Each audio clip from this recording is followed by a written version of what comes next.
we all know the restoration industry there's so many moving pieces so quickly, and there's so many demands on your time. And so it's oftentimes with our production staff, like our project managers and our superintendents, they have demands in the field and demands at the office. And what I found over the years is that uh, the demands in the field sometimes took precedence over the demands in the office, which was definitely a challenge. Um, but I will say that serving our customer is why we do what we do. And so it was a juggling act. We want them in the field, we want them serving our customers, but at at home, if you will, back at the office, there are also responsibilities like making sure that we're not behind on estimating or not behind on um, invoicing drop payments or invoicing in general or the like. So I'll just preface what I'm going to say with that because we weren't perfect at it.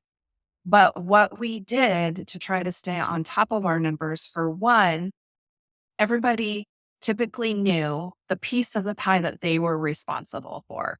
So if you're a project manager, you're responsible for making sure the project at the project level flows like it should. We are profitable.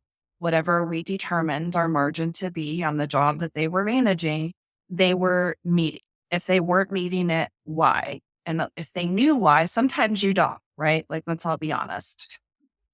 I mean, everyone can say that they want to hit a 45% margin on a repair job, but I think the real world sometimes says that we're not going to do that, right? So, um, if you know your numbers, though, you know why, and that's really what we wanted to know, Or also, then if with my office staff, they were responsible for a bigger picture P&L potentially, so everyone knew their part. And I think that's important. And then what my role was is just to oversee, all of the parts and make sure that people were doing what they needed to do. So we met weekly with our project managers and discussed jobs each job at a job level, of course, and gave everybody the opportunity to ask questions.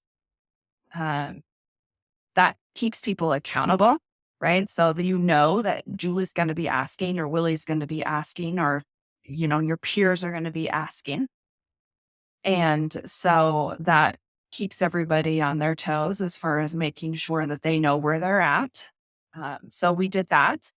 And then as far as just like monthly financials, we would share that with our leadership team. So we all knew how the company was doing as a whole.